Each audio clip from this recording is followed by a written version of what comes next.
she needed a slightly different from what they are. We talk, she names are paranormal.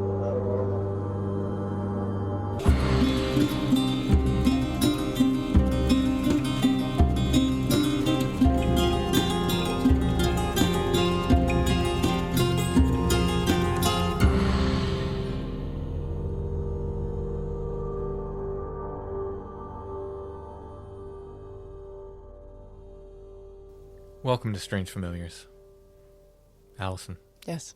guess what this episode's titled? What? The Head on the Door. Oh, topical. Very topical. We had a little treat this weekend. We got to see The Cure. My sister was very kind and bought us tickets because my ability to use Ticketmaster is apparently... It's the second time we saw them in, 5 years? Something like that? 6 years? 7 years. 7 years. Wow, it's been that long. Yeah, that was their last tour before American tour, I think. Well, they were very good. 3 hours of teenage bliss. I didn't name the episode just for that, though. There is an actual head on the door in this episode. It just worked out that way. Yeah. Do you want to clap? Can we do the clapping? There was a woman behind us who could not do the clapping. I don't know whether because she had imbibed too much alcohol or just didn't have the rhythm right. And now I'm afraid if I try to do it, I'm going to do it wrong because that got in my head. She was so offbeat. But it was an excellent performance. So, Robert Smith and company, if you're listening, good job. Also, if you have any stories, give us a call. Come on Strange Familiars. We'd love to have you. Yeah, any one of you. Even like the members that have just joined within the last 20 years. Yeah, we don't know your names, but come on, come on Strange Familiars. We've just offended you heartily. Especially like if Simon or Robert are listening. Yeah, they should come on the show. I would also like Simon to tell me if those were like some sort of goth Lululemon tights that he was wearing for 65-year-old men. I don't know what was going on there. Yeah. At one point, he put his foot up onto the monitor, and my sister leaned over. She goes, "I guess now we'll get to see if they're tights or not." Because he was like, couldn't figure it out for the life of me. But yeah, good on him. I missed that part. Yeah, I feel like maybe your gaze at The Cure is not rooted in being a 14-year-old girl in the 80s. It is not, no. So it might be slightly different. I had I'm not a religious person per se, but when I was 13 or 14, I had as many Robert Smith posters on the wall and pictures clipped out of magazines as you currently have Mary statues. That's impressive. That's an impressive amount. Favorite Cure album? Well, it's got to be Disintegration. Agreed. Yeah. Agreed. But it's not my favorite Cure song is not on Disintegration. Caterpillar, right? That's my favorite pop Cure song. Oh, okay. A Forest? No, M. Which is on... Oh, man. No, I think it's on... Is it on Faith or 17 Seconds? I'm going to look it up. It's okay. I need to know now. But you can carry on. Or 17 Seconds. It's on 17 Seconds. It's on 17 Seconds. Good to know. Well, on tonight's show, we're going to be talking with Darrell, who's got a story of the haunted house and all this like poltergeist activity that was happening around his family home when he was younger. They had this apports, I guess, of cats and rabbits. Like, I think there was a storm coming, he said, and his mom put the cats in one room and the rabbits in another, and every time they would check on them, they would be switched. What? Yeah. Yeah, it's a really cool story. They had disembodied voices. Later in life, he was paced out of the woods by something that sure sounds like Bigfoot, but we're not going to go ahead and call it that because we're not sure. I feel like you just have. Yeah. Something that sounds... People are saying. A Bigfoot-like thing. Paced him out of the woods. Saying that even if it was a person, it was using very Bigfoot-like behavior. Let's say that. I've done that, though. I've been plodding and slow and looked back. And You often do the Patty look back. Yeah. Before we get to Darrell, I want to thank our patrons. Thank you, patrons. Thank you so much. Thank you for your support. You make Strange Familiars happen, and we couldn't do it without you. If you'd like to help us out, become a patron at Patreon. It's patreon.com/strangefamiliars. Patrons get commercial-free versions of the weekly shows, plus extra episodes every month. We try to do 2. We'll give you 1 or 2 extra episodes of Strange Familiars every month. We will be dropping a patron episode immediately after this episode. So, patrons, you will get your second episode for June, squeaking in right in the last minute there. Well, I mean, it's only 30 days. If we had 31... As I said last episode, we do have subscriptions set up on Apple Podcasts now. I'm not sure. It looks like some people have signed up, but I can't see. Like, the reporting is screwy with Apple. I've got a tech support note in with them, trying to figure out what's going on. If we get enough people signed up, I'll keep adding patron shows there. I've added well over a year's worth. I'll keep adding, maybe 10 every week until all of the patron shows are populated there as well. And in all the episodes going forward, I'll also put the commercial-free versions up for subscribers on Apple Podcasts. The one thing can't give you on Apple Podcasts is, sometimes we give our patrons codes for discounts and sometimes links to videos and stuff. That can't happen on Apple Podcasts, but you do get the extra shows there. So patreon.com/strangefamiliars.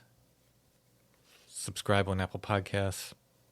And they're all sequential and all together there, right? Yeah. And thanks everyone for helping us out. Now let's go ahead and hear Darrell's stories.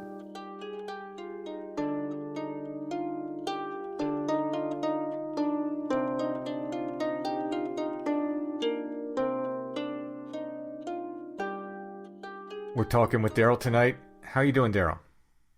I'm fine, thanks.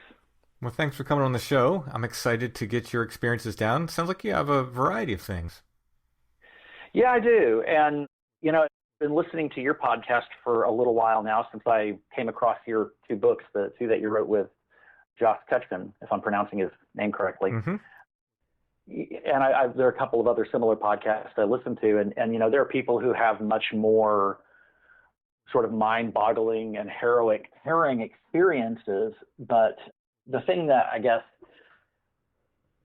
started to say unusual, I don't think that's the right word, but the thing I guess that's interesting about my circumstance is that it started very early and it's been more or less consistent over the years, regardless of where I've lived. And in fact, it's funny, all of this, the fact that I'm even talking to you stems back from the fact that in, 2018, my daughter was tasked with, of all things in elementary school, writing a report about Bigfoot, which boggled my mind.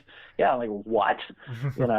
They're actually going to give this sort of thing the time of day, and without belittling it. Anyway, I got to talking to my daughter about some of the things that I've experienced over the years, and my wife and I together both as well.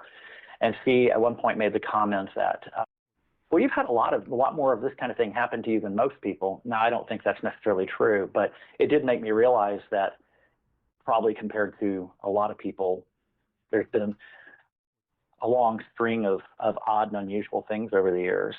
Yeah, and I say this often, but it bears repeating. When I started the podcast, I think, like most people, was under the impression that, a multiple experiencer is a very rare thing. It rarely ever happens. Usually somebody just sees a UFO and that's it for the weird stuff in their life, or they have one experience with a ghost.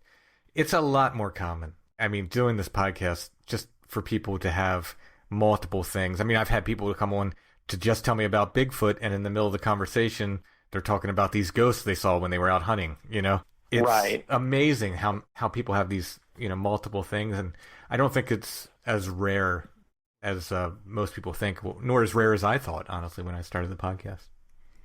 Yeah, and that was my perception as well up until, I don't know exactly when it was, but at some point in time in the last few years, it became clear to me that this is a lot more normal than it's recognized as, but I think we live in a very scientific materialist society, so I think it's just suppressed, and people are reluctant to discuss it. Oh, yeah. Because then they get made fun of, it might affect a career, so. Yeah, and I've noticed even the people who are sort of most resistant to talk about it, if you can get them talking for a while, they'll say, no, I never experienced any of this stuff. It's all nonsense. And then it'll be, but there was this one time. It seems like everyone really does have at least one story. Yeah, absolutely. So this started when you were young? Yeah, my earliest memory, and I guess I would have been about 3 or 4, for reasons that I have no idea why now. For some reason, my mom would, when I would take a nap, she would put me upstairs in the room that her and my father would sleep in. And, as I'm laying on the bed, beginning to fall asleep. And when I say that, I should qualify, this was before I actually had started to fall asleep or become sleepy. So it wasn't some sort of, at least I don't think, I really don't think it was some sort of hypnagogic event, because I was still wide awake. And I was wide awake enough that I was able to, at least as much as a 3 or 4 year old can, kind of give it a framework, some sort of understanding. So what would happen, and it happened almost every time I had to go up and take a nap, to the point that, it was something I grew uncomfortable with, and I didn't like going to take naps, because what would happen is, as I'm laying in the bed, relaxing, and, going to fall asleep at some point in time, I would see this face on the back of my parents' door. So we would close the bedroom door, and it was not, it appeared as almost part of the door, in that it was not three-dimensional. It didn't have depth. It didn't have, relative to the door, there didn't seem to be any depth or space. It was two-dimensional. It almost seemed to be, on the door or part of the door, but this green face, almost kind of a sickly green ochre sort of color. And it had darker, almost looked like impressions where the eyes and the nose and the mouth could be, particularly the eyes. And, I'm young, so and I haven't really heard about these sorts of, I haven't heard about them at all, I would imagine. But there was something about it that just, in a little kid mind, it just felt off. It made me uncomfortable. I didn't know why. I wasn't old enough to think ghosts or paranormal or anything of that sort. But it made me uncomfortable. It was unsettling. And in fact, unsettling to the point that what I would do is I would close my eyes, maybe cover my head with a pillow or sheets or something like that, to ignore it so that I could fall asleep and get the nap out of the way, get the heck out of the room, and go back downstairs. So that was the very first thing. Those were the earliest memories of anything. But then it wasn't maybe a few years later, I was like 6 or 7, I was in grade school, when a lot of activity kicked off in the house. And it was mainly my mom, my older sister, myself, and my younger sister, because my dad was in the fire department. So he was gone, I guess it was 4 days a week. He was not there most of the time. Yeah, and during the summer, we would be up late, school's out, my mom would let us stay up late. And I remember one evening, my mom was leaning up against the stove, and this was a gas stove. And I don't remember there being any problems with the stove. And I say that because what happened was, she's leaning against the stove, and she had this very long, very thick, kind of crystal gale sort of hair. Very, it was down to her butt. And the stove turned on. My older sister noticed it almost instantly, fortunately. And Mom, the burner's on. And my mom moved away from it. And if it hadn't been for my older sister's good timing, I think my mom's hair would have gone up in flames. And she was leaning right up against the back of the stove. Wow. And then there would be knockings. And at first it was just the windows downstairs. And there were times when I remember a couple instances, as it turned out, my older sister had some friends who were knocking on the windows in her bedroom or the front of the house trying to get her attention. Mm-hmm. But there were times when it wasn't. And then what made it stranger was we started hearing knockings in the house, and then it also began to involve knockings on the window upstairs, which, the way that house was designed, especially when the knockings were on the back window, nobody in their right mind would get up on the roof, especially on the back part of it, because it's almost impossible to walk across the back of the roof of that house without winding up on the ground, because the angle was so extreme. And that's when my mom and my older sister, kind of started to realize this isn't just prowlers or something, because that was the first response, was we get these knockings on the window. And of course, we would all get scared, not knowing what's going on, but, thinking there's somebody out there. And we'd call the police. My mom would call the police, and they would show up, and no one was around. No one was seen in the neighborhood. They would, we'll go on patrol. We'll keep an eye. And, but these things kept continuing. And as I said, it escalated into elsewhere in the house, and then windows upstairs. And so we knew that something was off. Something odd was happening. And then it continued to escalate through my childhood, with one really clear memory I have is Again, it was summertime. We were up late, or it may have just been a weekend night. We were up late. My dad was not home again. And my mom and my two sisters were baking cookies or something. They were baking something in the kitchen. And a storm was coming through, and we had rabbits. And we also had cats. So the rabbits were brought in because the hutch would not really keep them dry in a heavy storm. Mm-hmm. And I don't recall what the reasoning was behind it. For some reason, the cats were put in a room rather than just allowed to wander the house like they normally did. So the cats were in a bedroom downstairs, and the rabbits were put in the bathroom right next door to it. I mean, it's a shared wall between that bedroom and the bathroom. And at some point in time, somebody went, to go to the bathroom and found that the cats were now in the bathroom and the rabbits were in the bedroom. And, who did this? Who knows? Everyone's, claiming innocence. No one knows anything about it. And so, and why they didn't just leave them in those rooms, I don't know. I guess my mom had some sort of reasoning for it. So everyone was put back in their proper place, and a little while passes, and somebody goes either to that bedroom or to the bathroom. The details aren't exactly clear at this point in time. And again, they've changed places. Wow. And this happened 3 or 4 times. And then finally, after 3 or 4 times of the animals being swapped out, my mom just said, to heck with it, forget it, just leave more there. Wow. Yeah. I mean, fairly harmless, but undeniable that something weird is going on, right? Like, it's not the kind of thing that's scary, but it's like, okay, right. Something as weird is happening. Exactly. At that point in time, and I would say probably most of the time, because things continued on and off. There would be times of greater activity, times of lesser activity.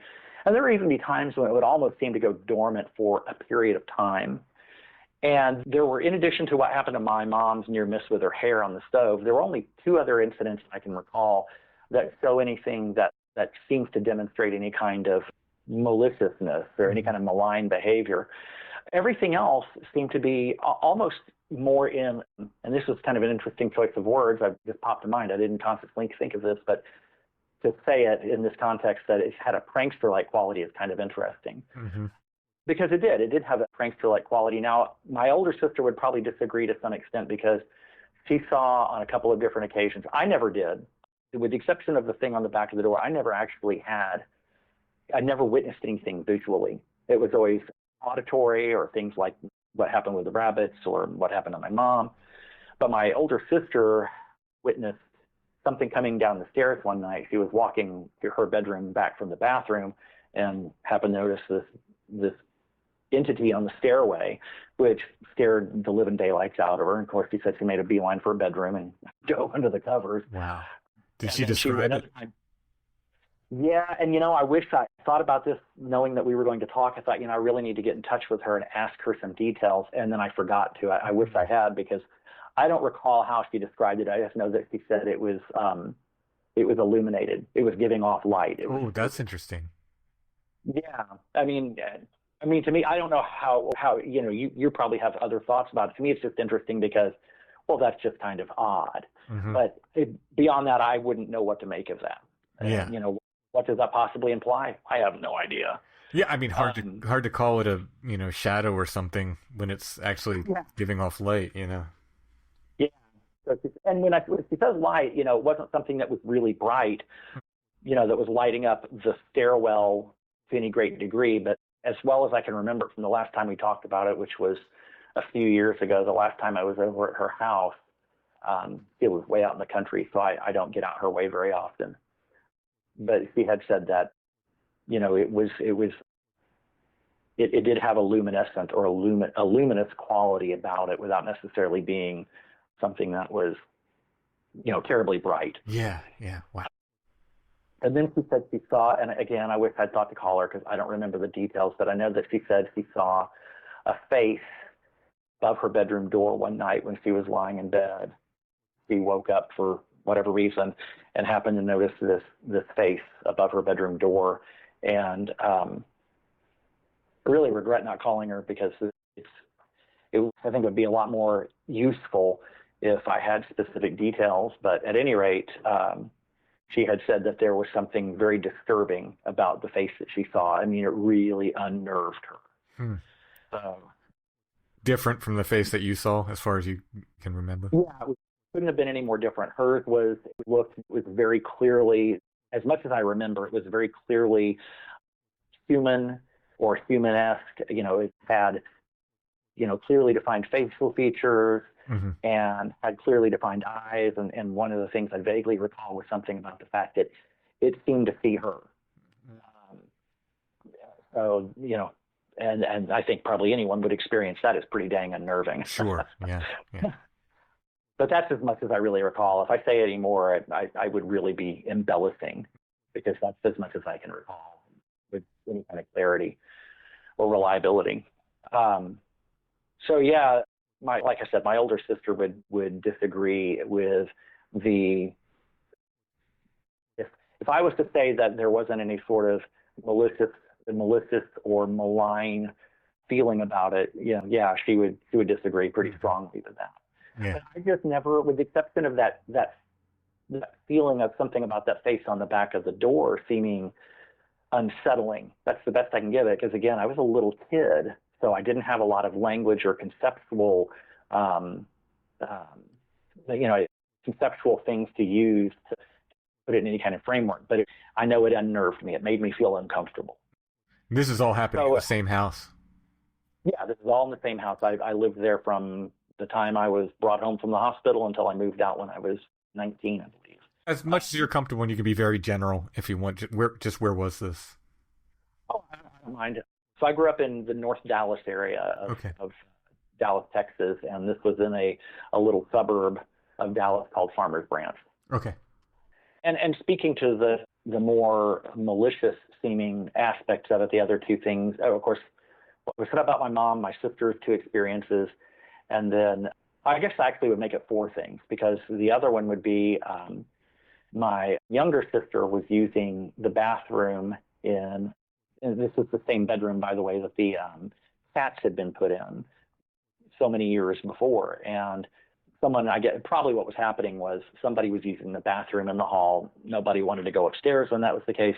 So they would go use the bathroom that was just, steps away in that bedroom. Mm-hmm. And my dad was in the process of redoing the shower in that room because there was a crack in the pan, I think is what he called it, but that, kind of the concrete base to the shower. And so water was leaking.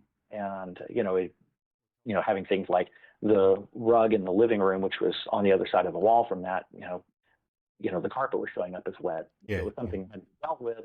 And so this house was built, I think, in 59 or 60. And so it had one of those really great walk-in showers that had the tile on the wall and a really, really heavy, thick glass shower door, kind of the smoked glass. Mm-hmm. And so that door had been taken off and was leaning up against the wall opposite from the toilet. And we're talking a distance from the toilet to that wall of maybe 3 or 4 feet at most. I mean, it was right there.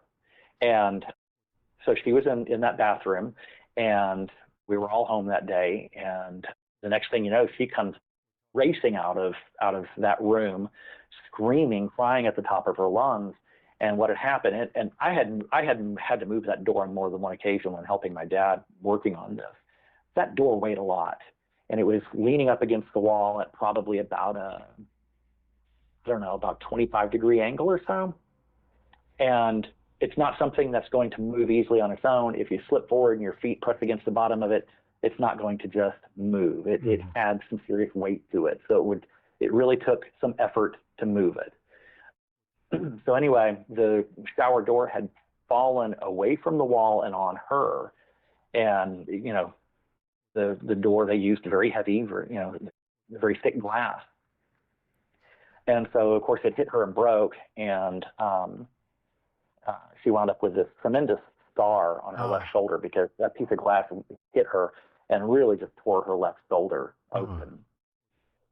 And so that's one of those things that when it happened and for some time after, especially when my younger sister would talk about it, you really couldn't interpret it in terms, or I would say it was very hard to talk about it in terms of being something that was neutral, let alone benign, for crying out loud. I mean, nobody would describe it as that, but to even say it was neutral It's kind of hard to understand it that way because Yeah. A door like that lands on you, you're gonna get hurt. There's just no two ways around it. Sure. Yeah. As all this stuff is going on, is your family speaking about it like, hey, something's going on, we live in a haunted house, anything like that? Or are you just sort of living and trying to ignore it the best you can? That's a great question. I'm glad you asked that because there's something, the answer to that, part of it is kind of telling.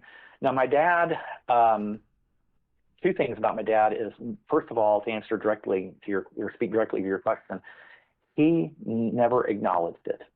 Now, I don't know if he was trying to tune it out or if he just was not experiencing any of it. But my dad, I do not ever remember him even acknowledging it once. Not even when, my dad was from the fire department. And so, they have to also have, they've got that paramedic side to them. Yeah. So even when he's dealing with my sister's shoulder, getting it, trying to, get the bleeding under control so that we can take her to the emergency room, he's never once did he talk about it at the time or later in any way that acknowledged that there was something unusual going on. Mm-hmm. Now, my mom and my sister and myself, it's a different animal because when things were going on, especially when my younger sister and I were in grade school, there came a point where, especially when you're talking about a woman who's home by herself with her 3 kids because her husband is on the fire department and is gone, 3 or 4 days a week, that, finally she resorted to calling a Catholic priest from a church that was nearby that my parents would go to. And the interesting thing about that was that happened a few times. I don't recall exactly how many, at least 2. I recall it happening more than once for sure, but beyond that, I can't say. But I do remember that what would happen is it was either one of 2 things would happen. Either the priest would come out and he'd walk around the house, and I remember he would put salt on the baseboards and the windowsills and holy water.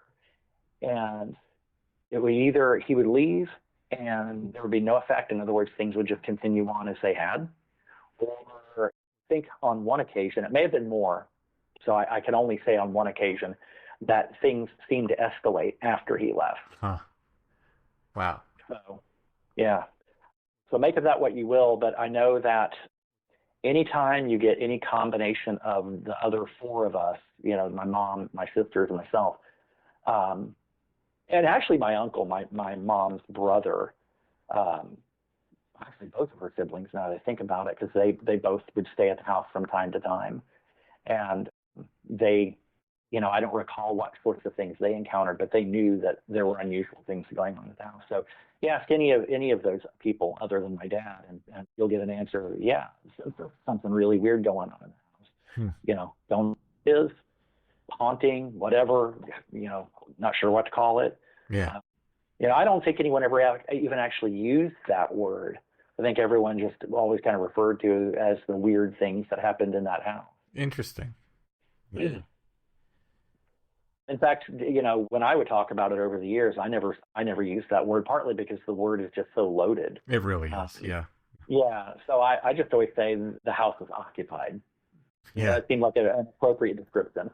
Yeah, I mean, and this is all, poltergeisty kind of stuff, and, kids of a certain age tend to, who knows if they bring that energy or if that, they allow that energy to focus or whatever, but that's where my head goes. It's like a lot of sort of poltergeisty kind of activity. Yes, absolutely. I think that's a good way of describing it. The only other thing that ever happened that had any sort of malign quality to it, where it seemed like, and again, there is a very prankster-like element to it, but because of the fact that it scared my sister and her friend so badly, in fact, it scared my sister's friend to the point that she wouldn't come over to the house anymore after that. Or at least, if it was just the 2 of them. But she didn't come around much after that if she did. It was one of those things that she might come by for a little while during daylight hours. But everyone was gone elsewhere, and the 2 of them were at the house. And it was a fairly decent-sized house. I mean, it wasn't an excessively large house, but it was a 5-bedroom house, living room, den, kitchen, garage, 3 bathrooms. It had a good amount of space. And they were playing hide and seek in the house, the two of them, and my sister's looking for, it's her turn to find, and so she's trying to find her friend Nikki. She's, making her way through the house and finally winds up in and I never thought about this before, my experiences as a little kid and then now this in the same bedroom, but she winds up in my parents' bedroom upstairs, and she calling out for her friend, and she hears something from under the bed. Okay, Nikki, I know you're there. I found you. Come on out. Nothing. Nikki, come on. I've heard you. I know you're there. Stop. Just come on out. You're done. Nothing. Hears some noises under the bed. Third time lets her know, Nikki, you're starting to scare me. This is really making me uncomfortable. Will you please just come out? And then at that point, she hears what she described as a sinister laugh. Ooh. From under the bed. Yeah. And I kind of get goosebumps just even talking about it. So at that point in time, she said, I don't know if she said anything to what she thought may have been, and probably at that time had realized was not her friend. I don't know. I can't remember if she said anything about how she responded, if she responded. All I recall is that she said at that point, she made a beeline downstairs, stood in the living room, which is more or less the center of the house, yelling at the top of her lungs, Nikki, come out. I'm scared. There's something weird going on. We need to get out of here. Wow. And Nikki comes from the laundry room, which is my parents' bedroom is on that would be the east end of the house. The laundry room is on the west end of the house. And there's not a way to get from one to the other. So even if it had been Nikki and someone saying, well, surely she was playing a prank, there was no way for her to get from there to the laundry room without my sister seeing her. Right past her. It's just not possible. Ooh. Yeah, so Nikki comes wandering out from the laundry room, and my sister tells her what's going on, and they both go over and stay at her house. And it's funny how I found out about it, because I came home sometime later, and I was the only one home at that point in time. And the phone rings, and it's my sister. And, okay, so someone's home. Yeah, it's kind of a strange greeting, but all right. Well, something really weird happened when Nikki and I were there alone, and I wasn't going to come back to the house until someone else was there. Wow. Okay. Yeah. So she comes home and proceeds to tell me about it. And, I kind of thought this would happen, because I was trying to make a list of things from over the years. And I did, even though I don't have it in front of me right now. But I'm remembering something from when we were both in high school. We were up late one summer night, and I was talking with my girlfriend at the time. And I can't believe I had forgotten about this. I was telling my younger sister and my girlfriend about what I just told you about the face on the back of the door. And my sister told me that when she was little, she used to see the same thing. And the reason I remembered that was because even though we're in high school, my girlfriend had her own apartment of all things. And my parents are asleep. My older sister had already moved out, so it was just the three of us downstairs late at night. It really creeped us out, and we decided to leave the house. Like, my girlfriend Donna, can we go to your apartment? Can we go somewhere else? Because it really spooked all three of us. Yeah. And so we had the same kind of reaction that she had when she heard the laugh from underneath the bed. Because for whatever reason, my younger sister and I had never discussed that up until that point in time, which, this would have been, I guess, about 1987. But I'm just remembering that now, that we both had seen that same green face. But yeah, so those were the more unnerving, unsettling things. Everything else was knocks on the windows, knocks on the wall, the thing with the rabbits. I feel like there's something else I'm forgetting. Maybe it'll come to me later. But the one other thing I can recall was that from time to time, and this speaks more to the prankster aspects of it, was that you would hear somebody call your name. And it would always be the voice of somebody in the house, usually a family member. But for instance, I know one time I had a friend of mine over, a good friend of mine during my high school years, and I heard him call my name. And I knew he was in my bedroom, and I was in the kitchen getting something. And so I went back to my bedroom, like, what's going on? You called. No, I didn't say anything. It had happened before, so I knew that it wasn't him playing a prank. I had experienced it. My younger sister had experienced it. My mom had experienced it. Interestingly enough, if my dad experienced it, he never said a word about it. I don't know that he did, though. I almost sometimes got the sense that somehow he was immune to what was going on in the house, because I do recall one time being upstairs taking a shower and hearing my dad call me, clear as day. Could hear it quite clearly. And so I stepped out of the shower into the top of the stairs, called down to my dad. Yeah. What do you mean, yeah? Well, yeah, I just heard you call me. No, I didn't call you. And my dad had a good sense of humor. He had an excellent sense of humor, and he liked to joke. But my dad despised pranks. Pranks to him were really, I think, more kind of considered at best unkind, at worst cruel. And so he just did not engage in pranks, never once. My dad never pranked. I think that's one thing I can say about the man with certainty. And so that happened several times. And finally, after hearing him call me several times, like, you know what, this is kind of unnerving. I'm just going to go turn the water dry off and go downstairs.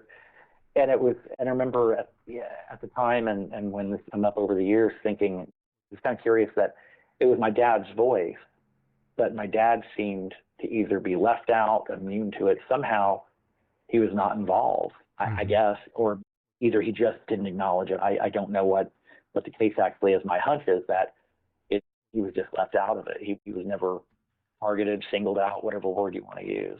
Yeah. Yeah, I'm wondering if, part of me as a dad is myself, I'm thinking like maybe he was just, I don't want to scare my kids, so I'm just going to ignore it, That's a good point. And you might be right. That's because having a daughter myself, I very much take the same attitude. In fact, we can get to this here in a minute. We just recently, I guess it was about 2 weeks ago, we went through a period of some strangeness in this house, which I think was absolutely classic poltergeist type stuff. Interesting. And I was very careful. My wife and I both were very careful about what we said to our daughter, because we wanted to make sure that we didn't unsettle her, or that we didn't scare really just scare the crap out of her. Yeah, exactly.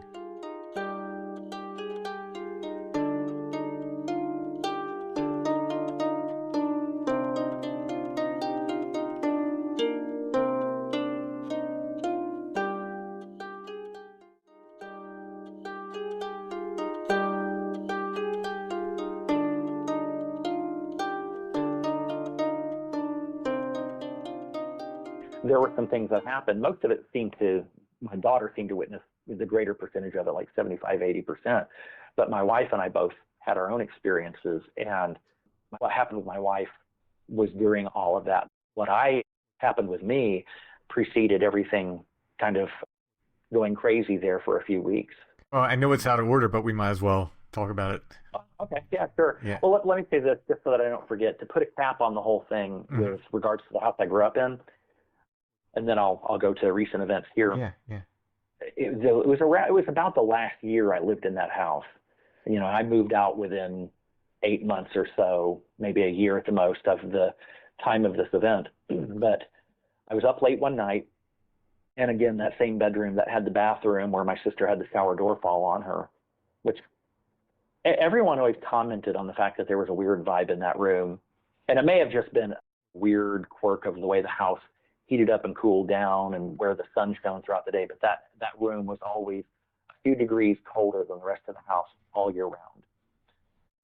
So anyway, I guess, it's after midnight at some point, and I was up late, and I'd gone to the bathroom, and I was walking out of the bathroom back into my bedroom, and I hear from behind me it was almost at the ceiling, average ceiling height, and I'm 6 feet high or 6 feet tall. And very clearly, but in a whispered voice behind me, I hear, Darrell. And I laugh because it only happened once. And there was a split second where I saw that I had a choice in my reaction. I could either be afraid or I could choose something else. And I'd finally had enough, and I just responded with anger. And I said, leave me the alone, fairly loudly and aggressively. And I actually thought that I might have woken my mom up, who was a light sleeper, who was upstairs above me. But I said it loud enough, because I was pissed. We've had years of this on and off, and just enough's enough. And not a thing ever happened to me in that house again. My parents lived in that house until sometime in the mid-90s. And things would happen on and off, even after all of the kids had moved out. But I never encountered or never experienced anything odd from that point on again. Interesting. That was my final odd experience in that house. Yeah. I don't know if it's poltergeist, or if it is a poltergeist, does that mean that it doesn't have a separate independent intelligence? I don't know. But if Right. it did, Yeah. I wonder if I kind of got through to it. Like, well, this guy's really not a good target anymore. Yeah, I mean, I've said it again. This is something I've said several times on the show. I'll often get people that contact me and say, oh, do you have any advice or can you help me? We have something in the house that's scaring my daughter, scaring my kid, whatever it is. And I forget who first told me this, but several people have sort of acknowledged that this can work, including Brother Richard and others. Is the first thing to try is just to firmly ask it to stop. I think you were a little firmer than I would advise people to be, but to say, hey, look, you're scaring me, you're scaring my kids, we don't like it, we don't want it, please stop. The success rate of that is pretty darn good. I've had a lot of people come back and say, like, hey, it worked. I'm like, yeah, I don't know why or how. So maybe there's an element of that with what you did as well, where it's just like, okay, hands off this guy. Yeah. Huh. That's interesting. Well, it doesn't always work. Sometimes I'll hear back from people and they're like, nah, it didn't work. But a good few times it has worked. Yeah, well, I mean, obviously, if it was something that was 100% reliable, I think word would get around and people would have these problems. Yeah, exactly. Now, in transitioning from talking about the house I grew up in to what's happening where we're currently living, and we're still in the Dallas-Fort Worth area. I'm just about 45 minutes south of where I grew up. With the house I grew up in, we always had a dog, two, I think at one point in time 3 dogs. And my mom started bringing in cats when I was around 12, and so we had way too many cats. We had a lot of cats. By the time I was about halfway through high school, I think it was somewhere around 30 cats. Oh, wow. Yeah, a crazy cat lady. And truly, I mean, I'm not saying that to be funny. I mean, she really was. I mean, she was almost a stereotype. So anyway, with the house I grew up in Farmers Branch, all of us noticed that the cats and dogs would stare at things that we couldn't see, whether it was just a dead fixed stare and they didn't move their eyes, they didn't move their head, or if it was watching something, tracking something as it moved across the room, usually closer to the ceiling level in whatever room this was happening in. When things were happening here a few weeks ago, which we haven't had any problems in this house since we moved in end of 2016. There are odd things here and there. For instance, my wife, my daughter, and I have all noticed the smell of smoke.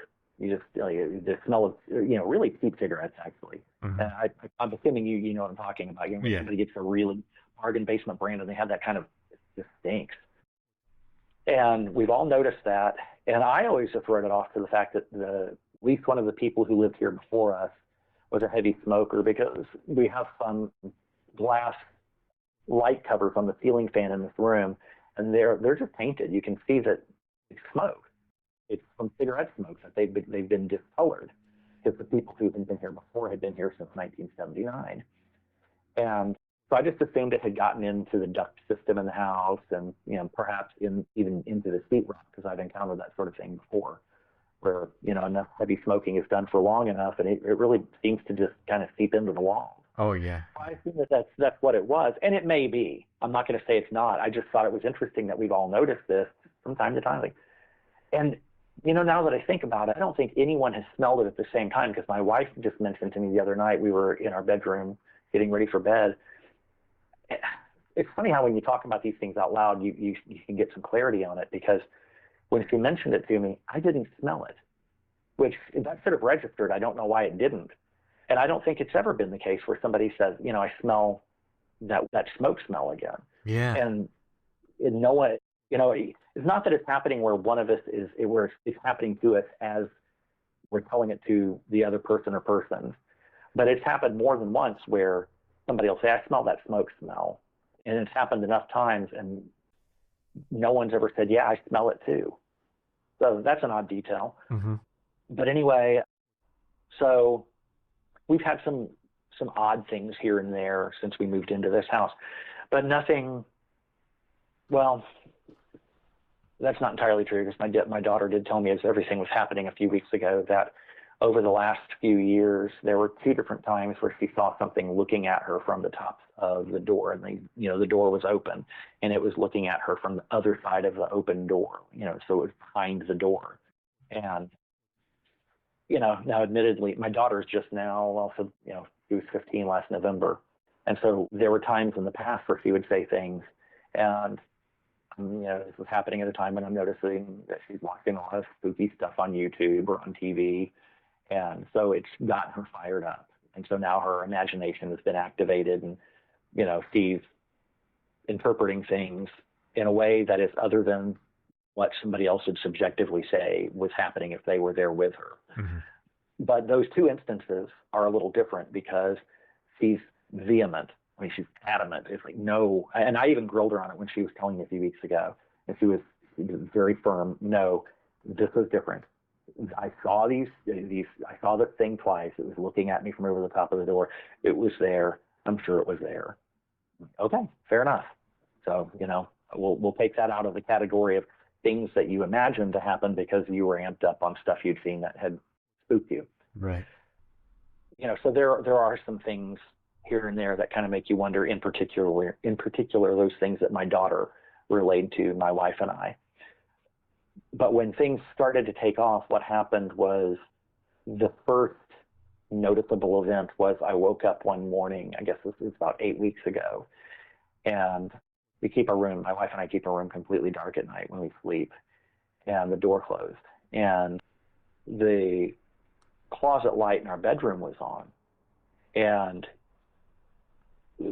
I mean, that immediately was odd, because if that had been on when we went to sleep, I would have noticed it, because it lights the room up enough that you turn off the lights and you start to go to sleep, and it's, left the closet light on. And, you'd see it. It's unmistakable. It illuminates the room, even though it's faint. It's enough illumination that you can see if you needed to see, to avoid stepping on something, hitting something, running into something, whatever. Sure. And so I woke up around 4:45 with the closet light on. And for the reasons I just described, I knew something was off. Like, what in the heck is going on here? My first thought was somebody was in the house. And then I thought, no, because, we have 5 dogs in a room with us when we sleep at night, a couple on the floor, 3 on the floor and 2 on the bed. And 2 of those dogs are wound tight as drums. There is the slightest sound, and they're going to be barking their heads off. And one of them, if you're going to the closet, you're going to have to walk right past him. He's kind of a big guy, and he takes up most of the floor there. You're not getting past him. So that very quickly processed. And at that point, I didn't know what to think or what to do. I just kind of was frozen in bed. I thought for a moment, I'll get up and turn it off. Well, actually, my first thought was, I'll get up and open up the closet door. Like, no, I'm not doing that. The next thought was, I'll turn off the closet light. And I thought, no, that's potentially an equally bad idea. So I just laid in bed. I didn't know what to do. And I laid there it was about an hour. And I couldn't go back to sleep, but I lay there reading. And I just consumed that. And so about an hour later, when I say reading, the light's off, I've got a Kindle. So, which also kind of helps, I think, push some of that light from the closet into the background, because of the light that's right in front of your face. So anyway, an hour later, I noticed, I was like, hey, it's been a while. I checked the time, it's almost an hour. Okay. And I look around and the light's off. Oh. Now, I've been awake the whole time, and my wife never got up. Never. I mean, if she'd gotten up, I would have done unmistakable. And I didn't doze off. I mean, this is going to sound like sort of a silly detail, but if I doze off, I've got that Kindle in my hand, it falls. Yeah. I do the same. I did that move last night, as a matter of fact. Yeah, and it happens to me all the time, and depending on which way I'm facing, it either falls on the bed and I wake up and I know, okay, I fell asleep. Or if I'm facing the other way, it drops to the floor, makes a loud noise, and if I'm lucky, the dogs don't all go berserk. And, what happens is I pick it up and either resume reading or turn it off. But at any rate, I knew I had not fallen asleep. I knew my wife had not gotten out of bed to turn it off. And if she had, pretty decent chance she would have said, hey, did you notice the closet light was on? So anyway, it was a very weird event. It was a bit unnerving. And for several nights after that, I didn't sleep so well. I was kind of on the, I'd wake up a lot, I'd start to fall asleep and thinking, what if whatever was responsible for the closet light being on decides to do something else? God forbid. It's like a story my older sister told me from a few years ago when she decided to fool around with an Ouija board. And after her friend had gone home, she was lying on the couch she was by herself, and she'd fallen asleep and felt something grab both of her ankles and pull her off the couch with enough force that she flew about three or 4 feet. Oof. So that's the kind of thing I'm thinking of. I'm thinking, closet lights on, what next? Something's going to come up and touch me or grab my feet or what have you. So all that to say is having a hard time sleeping. And I'm trying to tune it out, push it to the back of my mind. And about the time that I finally, how the mind makes its peace with things, and I'm more or less forgetting it and able to kind of put it aside, move on, all of this stuff starts off with our daughter, she starts seeing the thing again above the door, and she hears voices, not calling her name, she just hears voices. Although there were a couple of occasions where something did call her by name, but most of it was just hearing talking. And what was the other thing? Something pushed her door open. Something pushed one of the drawers from her chest of drawers in her bedroom out until all the way out. It landed on the floor.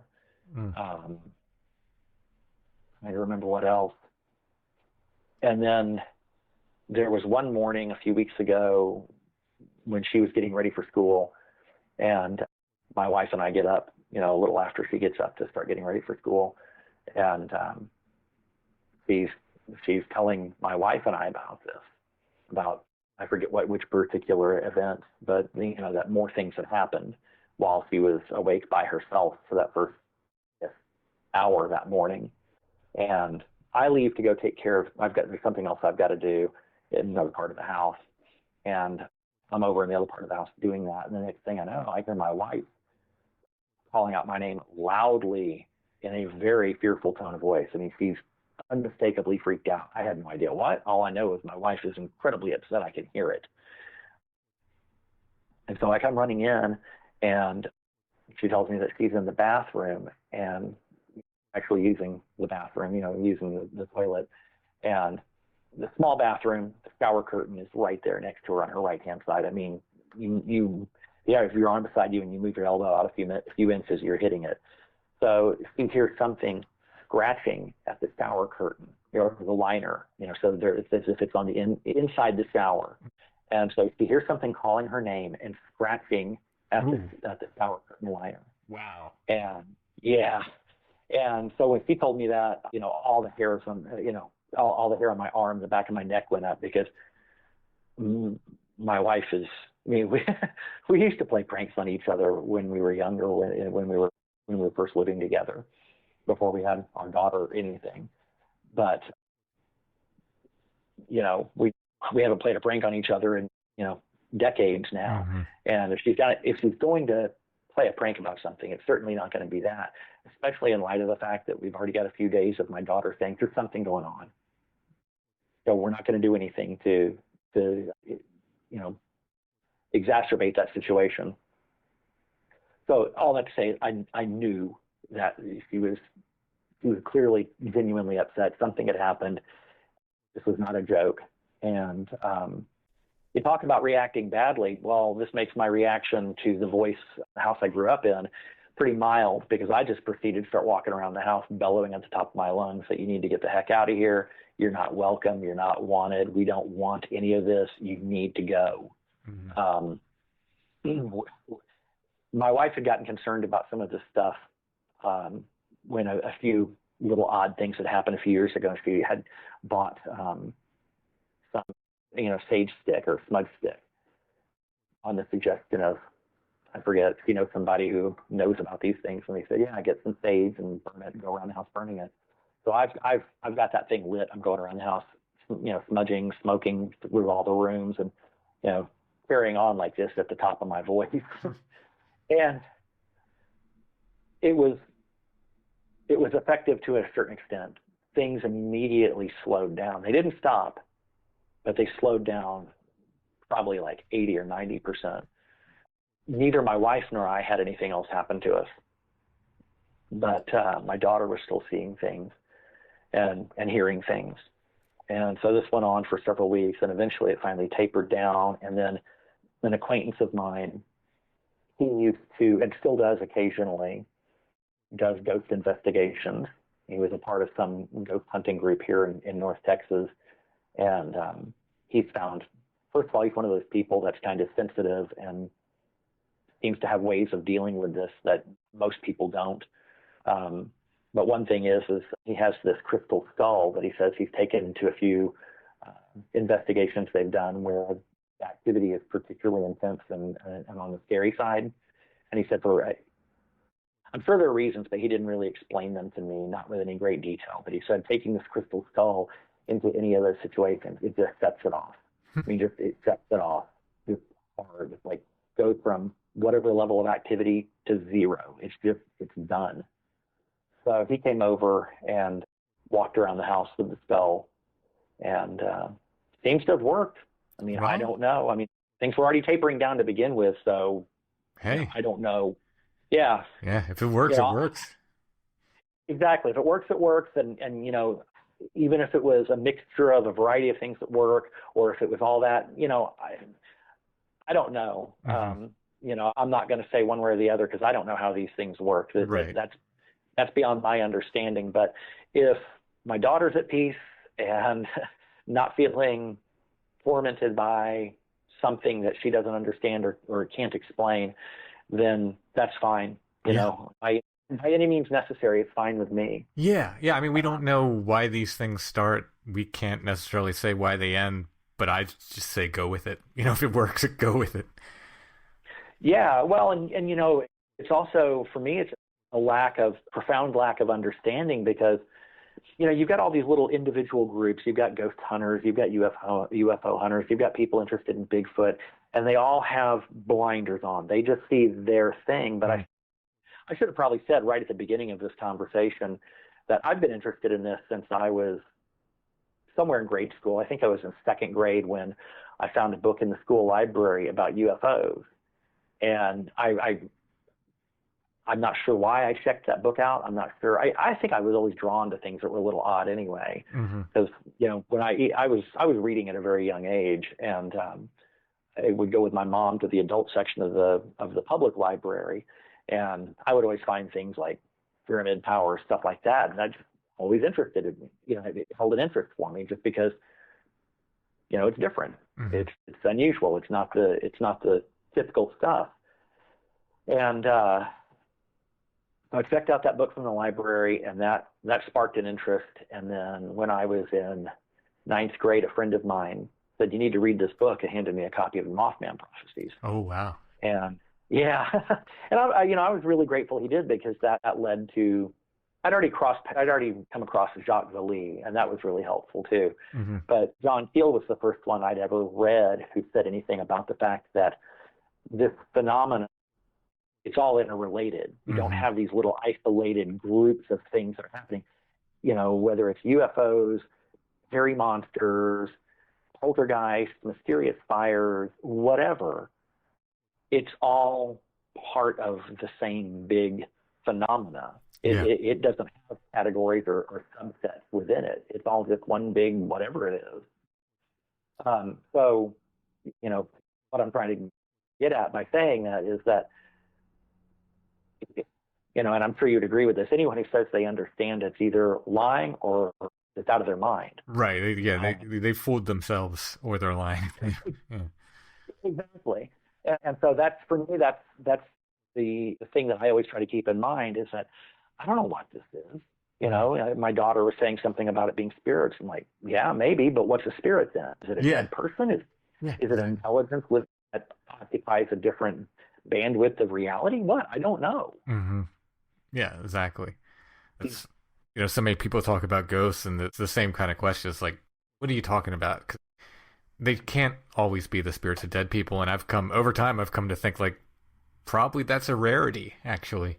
I think more often we're dealing with something else. What it is, I don't know, but I just think it's a rarity to encounter an actual spirit of a dead human. I'm glad you said that. That's a really good detail to keep in mind, because that thought had never occurred to me before. Um, I mean, again, I don't know what it is, but it Right. never occurred to me before to think that, you know, eh, it's not necessarily the spirit of people who've died. Yeah. I mean, and I think often these whatever these other things are, they're happy to let us think that, you know. But and again, who can I can't prove this stuff, you know. But Right. no ghost hunters can either. Right. Yeah. I mean, and no one can, and that was another thing I liked about John Keel, was the fact that he didn't come down firmly and say that this phenomena is this. Mhm. In fact, what he seemed to express, it's been a while since I've read anything by him, but if I remember correctly, what he eventually wound up expressing was that he really didn't know either. The only thing he made a couple of statements, one was that it was, all seemed to be one big phenomena. And two, now this is his own take on it. I wouldn't even go this far. I don't know. I would be very agnostic about it. But, he felt like it didn't really have our best interest in mind. And he may Yeah. be right. Especially later in life, Keel was very much I remember seeing an interview with him and somebody was talking about pursuing this stuff and he was very much like, why would you want to? Like, and his feeling was that it had done him no good, basically. Right. Yeah. And in fact, anyone who's read Mothman Prophecies and a few of his other books knows that, it really kind of put him through the ringer at a few different points in time in his life. Whether it was just making him the butt of a really big joke. You probably remember that sequence of events in Mothman Prophecies where he wound up driving around with all of that water in the back of his car. Mm-hmm. Yeah. To some of the things that were a little more, I don't know. I mean, if I'd been him, some of the things he described having happened to him, I would have been done. Yeah. I mean, was he brave, crazy, a mixture of both? I don't know, but he had things happen to him that would have. I'm checking out on this. I'm done. I'm walking away from it, and I hope that it leaves me alone. Yeah. Yeah. In fact, that's even with the, I'm not sure if it's the right word, but with the limited number of things that I've experienced in my life, that was the point I came to was, I have to laugh because there's a comic quality to it. There was something that happened back, I guess it was January or February. I was driving home one morning and I had dropped my daughter off at school, and I don't know why I was thinking about this, but I was thinking about the fact that it seemed like it had been years since anything genuinely weird and unsettling had happened. And as I get back to my street to turn left on my street, so my street tees into this other street, and as I'm coming up to my street to make my left, I'm slowing down, and it's raining. It's not a heavy rain, but it's rain enough that you'd want an umbrella. And I see this kid he's got to be in grade school age, and we have an elementary school just a few blocks away. So I just automatically assumed that this is a young kid making his way to school. It didn't occur to me at the time that elementary school starts later than my daughter's school. My daughter pointed that out later when I told her about this. But anyway, it's a chilly day. I mean, it doesn't get terribly cold here, but it was, not regularly anyway. It was chilly enough that somebody would want to have on a light jacket and some jeans. And this kid, not only did he not have an umbrella, but he was wearing shorts. And I thought, and my mind didn't go to anything unusual. I just thought, why didn't his parents send him out with an umbrella and with warmer clothes? And I'm wanting to get a closer look at the kid. Why, I don't know. Maybe curiosity. I don't recall what my thought process was. So I turn, as I'm turning left onto my street, I should be seeing him in either my side rear, my rear view mirrors, or the actual rear view mirror in the, up front attached to the windshield. And so I turn, and where he is on the street relative to mine, he's basically even with my street. So I should see him. I should turn onto my street and be able to look in one of those mirrors and see him. And he's nowhere. I thought, what the heck? And so before I even get 20 yards or so down my street, I turn in the first driveway and go back around. and he's gone. So I drive up the street thinking, okay, he ran off. Why he would, I don't know, but he ran off. And after I've gotten a little ways down the street, further than he could have run, even if he was running for all he had, I was past the point he would have gotten to at that point in time. And I thought, okay, this really is weird. I mean, he should be around here somewhere. Even if he ran with all his might, he would not be able to have gotten far enough that he could disappear into any shrubs, another street, anything like that. There's nothing around here for him to hide in. And at that point in time, the hairs on the back of my neck stood up. You know, he doesn't have an umbrella. He's in shorts. It's about 40 degrees outside.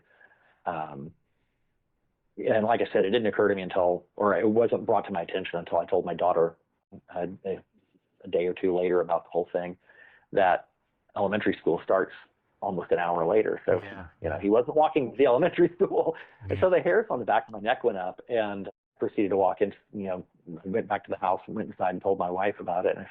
And I said, you know, I really thought this kind of crap was behind us. Of course, not knowing what was in store a few months later with everything that's gone, you know, had gone crazy with regards to recent events around here. Yeah, yeah. Now, you, in your email, you mentioned having something pace you out of the woods one time. Oh, yeah. And that's, for me, that's, you know, in light of everything I've just told you, it may seem sort of surprising, but that's actually one of 3 events that are the most either unnerving or just, for me, kind of hard to believe. There are the 2 others I fortunately had witnesses to. So I could, you know, anytime I have doubts about it, I can verify it. Or in the case of one, it's not a witness, but I went home after one of these events and told my wife that, you know, here's what happened. This is unbelievable. And so every now and then it'll come to mind and I'll think about it and wonder if it's real. And I'll ask her, like, I told you that, right? Yeah, you told me about it happened. But this one I didn't have any witnesses to. I was staying with a friend of mine. This was the summer of '86, and I went out to stay with a friend of mine who had moved to Santa Cruz, California. And I'd gotten to know some other people in the time I was there. I stayed pretty much that whole summer out there.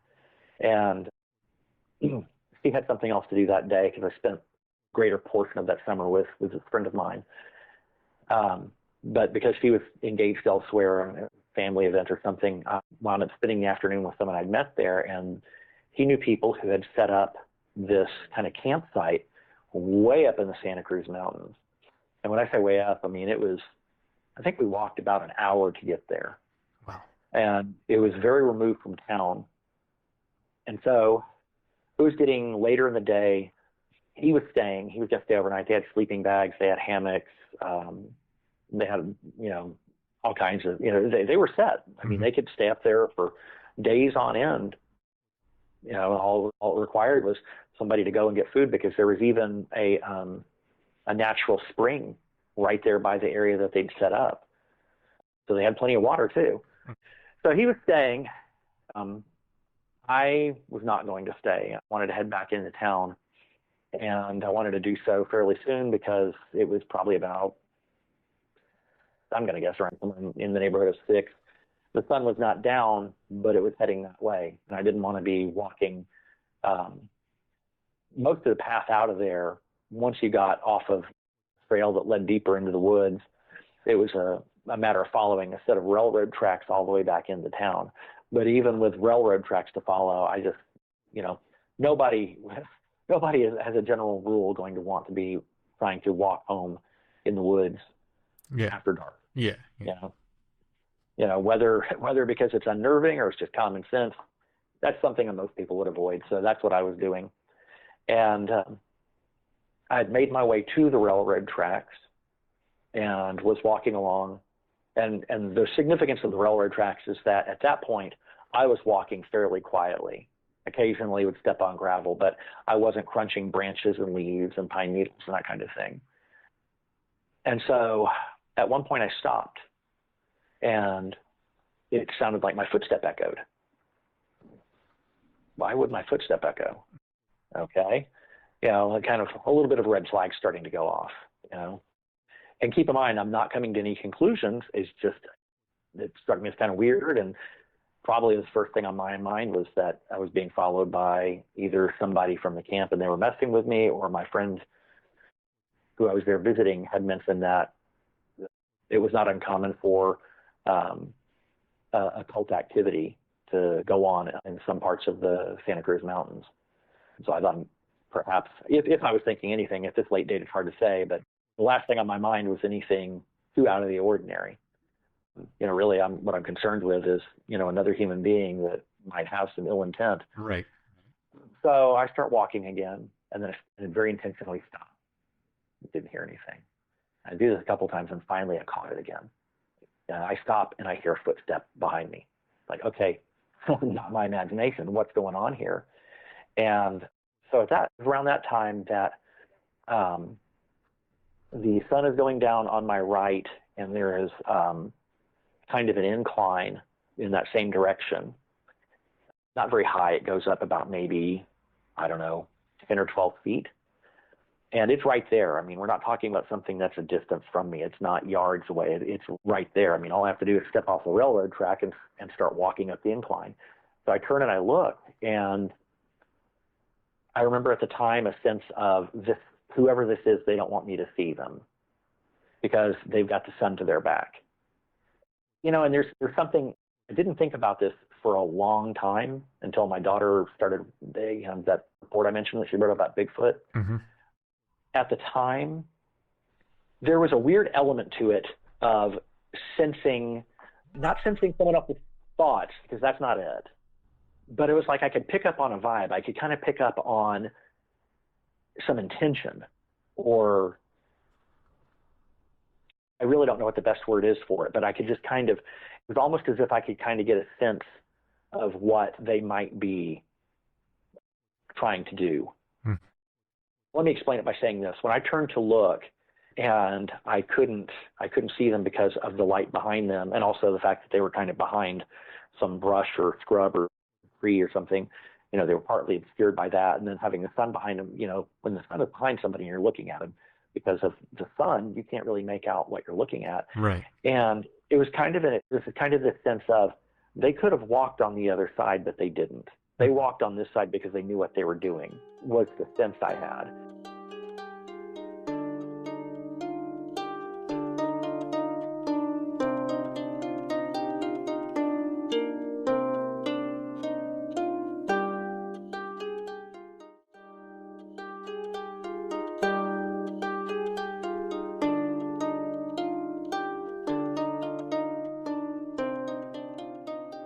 Continued walking. I knew someone was there now. I didn't need to stop and test to see if I was going to hear more footfalls after mine had stopped. Now it was just a question of, I don't know who this is, what they're doing, why they're doing it. I've got a ways to go before I'm back in town, and this is kind of scaring me. And so I would stop occasionally to see if I could get a good look at them. I never could get a good look at them. And I had lived, when I was 13 and 14, I'd lived out in East Texas in the deep woods, and spent a lot of time out in the woods there. And I know what human beings sound like when they're walking. And what I mean by that is that even the best of any of the people I've ever met who were good at being quiet in the woods were never this quiet. There's always something crunching underfoot. And whatever. I mean, now I have some more concrete opinions. At the time, I didn't. Whoever I was dealing with was unnaturally quiet. Mm-hmm. And that was pretty unnerving too. And so I didn't run for whatever reason. I don't know why. At that point in time, I'd never heard anyone say you don't run from a predator. It sets them off. Is it a bear? I don't know. But, I didn't run for whatever reason. Which I found out later that may have been to my, that may have kept things from getting any worse. Yeah. Or from going badly. So I just keep walking at a normal pace, and I'm dealing with this for about 15 or 20 minutes. That may have been longer, hard to say. And I finally get to the very edge, the outermost edge of town. And at that point, there was a house, somebody who lived, they were removed from the actual city of Santa Cruz, but they were there on the edge of town. From their house, you could access, a street and get into town and that kind of thing. But their house was right where the wood line ended, at least in that particular spot. they've got their house. I remember they had a pretty sizable vegetable garden, and, the yard was, they had grass growing, it was maintained. And so the woods had a very hard line of demarcation where the woods ended. Mm-hmm. So when I got to that, I stopped, turned around and looked, and I couldn't really get a sense of it before because I was looking up at an angle. But now, since we were both on even ground, the one thing that was noticeable was what happened was when I turned to look, I saw a hand. It was some sort of conifer that it was kind of hiding in. It was sort of amongst the branches of this conifer, mm-hmm. and hand reached out and pushed down. Now, I don't recall if it was at eye level or what, but I don't think it could have been because as I recall, it was closer to the ground. So the way I recall it is that the hand pushed the branch down, and I was looking to see eyes. I was expecting to see eyes, like somebody was pushing the branches out of the way so they could get a clear view. But that wasn't the case because I didn't see a face there. When I looked more carefully, and keep in mind, again, the sun is continuing to go down, so there's still some light, but it's not as light as it had been. Plus, there are lots of trees. It's shaded, and of course, they're in amongst the trees, so they're definitely not well lit. But I couldn't see a face, and when I saw that hand push the branch down, it would have been awfully low for a face to be at. And the two things that stood out, one was the hand was really big, mm-hmm. and so if a hand is that big, there's no way a hand that big, well, I shouldn't say no way, but it's pretty unlikely that a hand that big is going to be attached to something that has eyes or a face that close to the ground. Yeah. So I'm looking, I'm trying to see, okay, so where is the head and the face on this thing? And it's up there. Its hand is down at probably about somewhere in the neighborhood of its waist or stomach. And I couldn't get a clear look at it, but I could see that there was something tall there. I'm going to guess it, again, memory being so reliable and having been so many years ago, but that it was such an odd detail, mm-hmm. It does kind of stay in memory, because at that point it was pretty clear that this thing had to be, well, I'm not going to put a number to it. I don't feel comfortable saying that because of the fact that it's so long ago, but I can say that it was well over 6 feet. Mm-hmm. That's the safest thing I can say with any accuracy is it was well over 6 feet. Yeah. The hand was big. That was the other thing. The hand was big. And I couldn't tell if there was any hair or anything of that sort. And I wasn't looking for it. I was just trying to get a look of any kind. Who or what was following me? Is it a person? Is it a bear or what?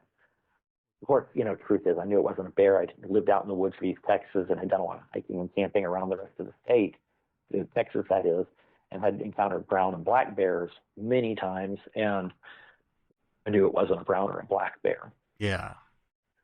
So anyway, the whole thing was unnerving, unsettling as heck. And the funny thing is, I never drew any conclusions, which, at that time I was in high school. Being of that age, you're inclined to draw conclusions. You're inclined to say something was this or that, and to have that kind of certainty that mm-hmm. as you get older, that you find that kind of certainty is not really, it tends to not be as tenable. So I never really drew any conclusions. And I think it may have crossed my mind from time to time over the years, but it didn't really come back in full force until my daughter wrote the report for school that I mentioned. And that just set off a whole string of circumstances or events, one of which was I stumbled into the two books that you and Joshua wrote together, Where the Footprints End. Mm. Started listening to podcasts, and and then I'm hearing other people having the same experience as me. I'm like, so that was a Bigfoot. I mean, I don't know. Right. Yeah. Based on all of the other accounts I've heard from other people, that's the best explanation I have for it, because again, that hand was big, and whatever it was tall, and I don't hear people talking about bears pacing them out of the woods. Yeah, and I'm not saying it couldn't have been a large human, but if you think about human behavior, it's right. So first of all, is a human, like you said, wood-wise enough to walk that quietly? Is a human aware of its position or his or her position relative to the sun to make sure, to put the sun behind them. Some people maybe, but most people unlikely. And then Right. to hide in the trees, but to do that little move with the hand to push it down, like letting like giving it away, like here I am. You'd think a human Right. would just hide and stay hidden. Yeah. Yeah, just odd behavior if it was a person. Well, and now that you mentioned that, that raises another point: is that if a human was going to do that, and they were going to pull the little stunt of letting their hand be clearly seen and lowering the branches, usually when people play pranks on me, and especially when it's been out in the woods, whether it was when I lived out in East Texas or whether it was the guys I grew up with playing in the woods not far from our house. I say woods such as it is in suburban Dallas, but usually they make noise or do something to kind of try to mess Right. with you.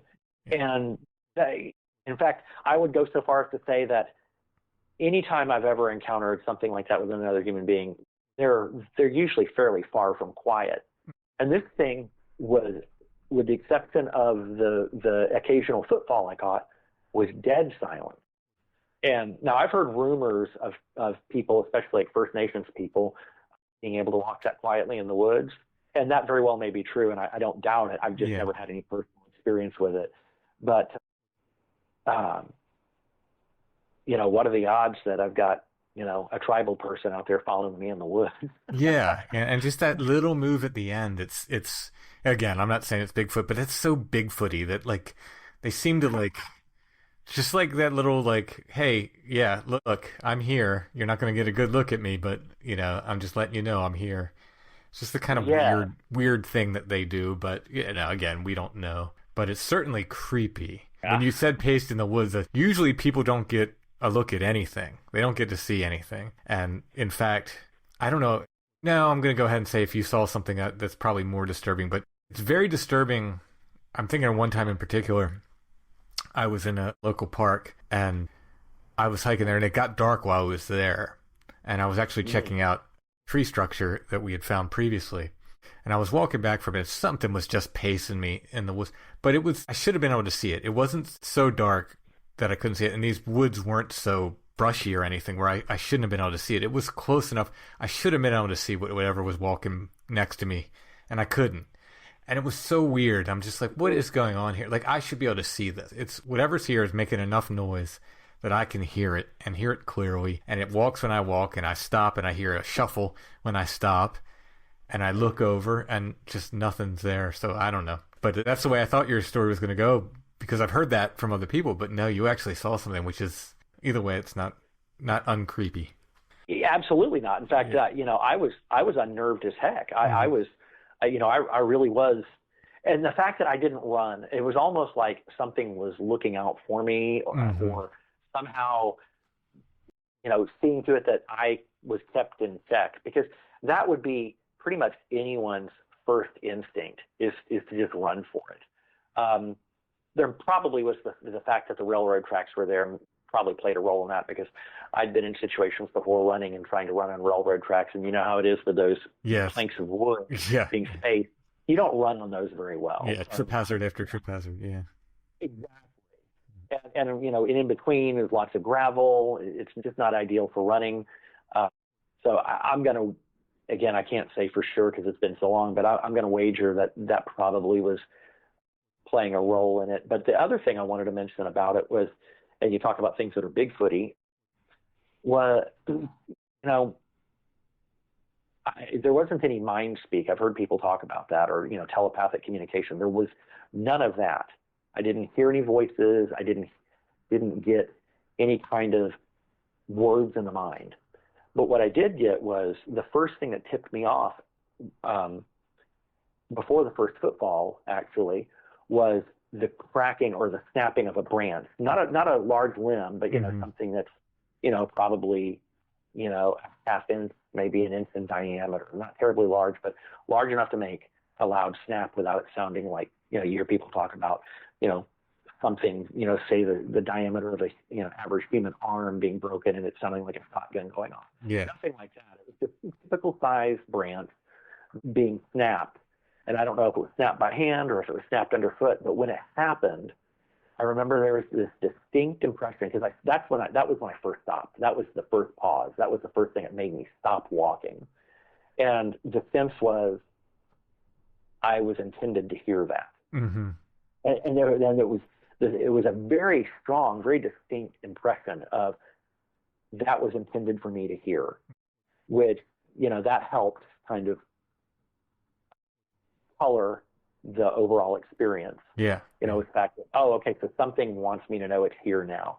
And I remember getting that impression, and then immediately after that impression was the thought, well, then how long has this thing been trailing me? Mm-hmm. Almost as if it's been really quiet and I was not noticing it, and like, hey, yeah, I'm here. Hello. Right. Which, if you're walking silently, you would think that you're not wanting someone to know you're there. Mm-hmm. And actually that's me kind of taking a stab at guesses. I don't know about that. The only thing I can say for sure is that I remember getting a very strong, very distinct impression at the snap of that branch that it was letting me know. It was announcing its presence. So, and then from there it was, the footfalls.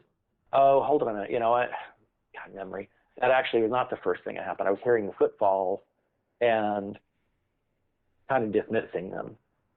And then after a few footfalls and dismissing it, even though it did strike me as kind of odd, then there was a snapping of the branch. Yeah.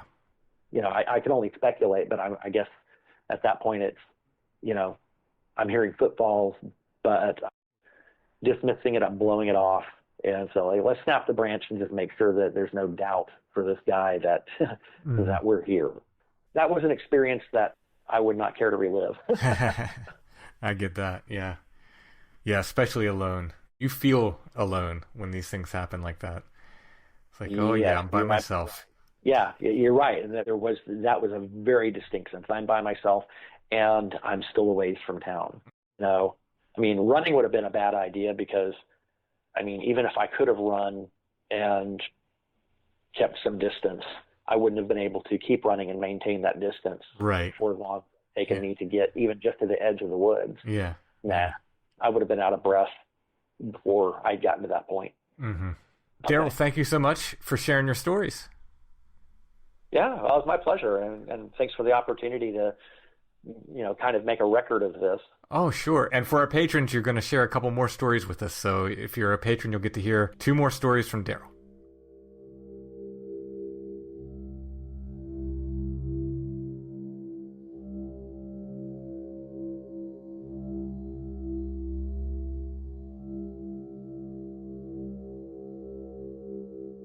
All right, Darrell's going to be on our next patron show, which should come out right after this episode, either the same day or maybe tomorrow. He's got an abandoned house story that's very much like the Screaming Black Swarm episode a few episodes back, and a weird encounter with a UFO-like helicopter. Also on that patron show will be Brandon from the Southern Gothic podcast. He was just on last week. He's got some extra stories about ghost brides, the curse of Lake Lanier, the top 5 haunted places in the South. Remember, you can get that by becoming a patron at Patreon, patreon.com/strangefamiliars. This is a very cool label, Allison. Are you familiar with Dale & Company? Yes, I actually am. I can tell you where it was. I was going to say it's does it say Market Street? Because I'm pretty sure it was 19 South George. 19 South George. Okay, there was a No, I'm not then. No, okay. I was thinking there's another drug company that is close to the market. It's just a regular house now, but it's not. Wow, it says open all night. Do you think they really were open all night? Like 24 hours? It just says open all night with an owl sitting on a moon, which is very cool. I'm guessing it was then. Wow. Why was there more to do in York like 150 years ago than there was now? Right? So this is a label for a bottle of 95% alcohol. I'm assuming rubbing alcohol, not drinking alcohol. That's a personal choice. And it's got these cool clouds and an owl sitting on a moon. This is a very cool label. The graphics really couldn't be checks a lot of boxes. Yeah, it's really neat. This will be our curiosity of the week. When do you think that's from? Just guessing. If I have time, I'll check and see when they were in business. I'll put an image of this label in the show notes at strangefamiliars.com. If you click on that, it'll take you to our Etsy shop, where you can purchase this and other curiosities of the week, those that are left. Also at Etsy, artwork. Got originals and prints there, including the original art for this episode. You can purchase that there. Copies of my books, including my art books. Apparitions, Illustrations of the Other. Monsters Under the Hospital Bed, which is getting low in stock, so you probably want to pick that up sometime soon. And of course, my new art book, Elzic's Farewell, which has a couple comics and a lot of artwork I did for Strange Familiars in there. All of my regular books are back in stock and up at Etsy as well. If you purchase them on Etsy, they do come signed. You can get Strange Familiars t-shirts there, stickers, patches, and more. Our shop name is Lost Grave, but if you type in Strange Familiars at Etsy, you should see our stuff come up. Just a note on the books. Prices for us on the manufacturing end have gone up. Prices for everything have gone up, I guess. Seems to be the way it is. At some point soon, we're going to have to raise prices on books. So now would be a good time to get books if you want them. We'll keep the prices where they are for the next few weeks at least. I'll keep telling everybody, reminding everybody, hey, if you want to get books at the current prices, now's the time to get them. They're not going to go up too much. I think maybe a couple dollars a piece. I'll have to see how much they're charging us on that end, but they did give us a warning that their prices are going up. There's a Flowered Path section on Etsy as well. Flowered Path t-shirts, I think we only have smalls and mediums now, but I'm getting restocks in that. I think the t-shirt design is more popular than the podcast. But, I'm fine Maybe with that. you should just do t-shirt designs for imaginary podcasts. Maybe I could do that. Can I suggest some that I'd like to hear that don't exist? Sure. And then you could make a t-shirt for me? In the Flowered Path section also, I've added Flowered Path stickers. You can get stickers of the logo and my illustration of Our Lady of Fatima. I'll have restocks of the t-shirts soon, like I said. And I've started adding books of interest. Right now, there's both books that I used as sources for the Fatima episodes that appeared first on Strange Familiars, and then I used them for the Flowered Path as well. So you can get both of the books, The Sun Danced at Fatima and I think The True Story of Fatima, the others call it. Anyway, they were both sources I used for those episodes. So they're up there, and I will add more things as time goes on that are relative to the Flowered Path. If you haven't checked out the Flowered Path, that's my podcast about saints and mystics and miracles and so forth. You can find it at thefloweredpath.com or wherever you listen to podcasts. It's also on YouTube. If you're listening to Strange Familiars on YouTube, do us a favor and subscribe to The Flowered Path as well. Just look up The Flowered Path and subscribe to the channel on YouTube. That would help us out a lot. You need a certain amount of subscribers before you can start getting ads and so forth. It's a whole thing with YouTube. So even if you don't... You don't even have to listen, is what you're trying to say. Even if you don't listen, please subscribe. All right, I think that's it for this episode of Strange Familiars. We'll be back soon with more.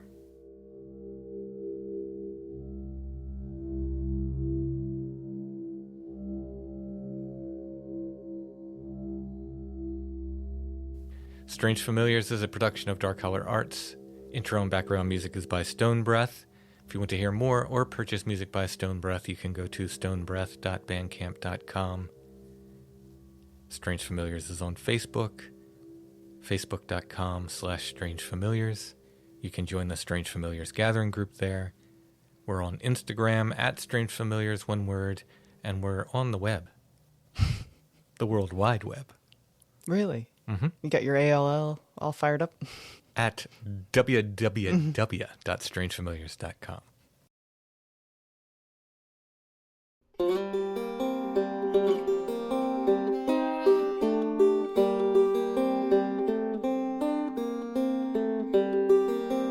Something walks beside me through the trees. I can't see it, but it sees me.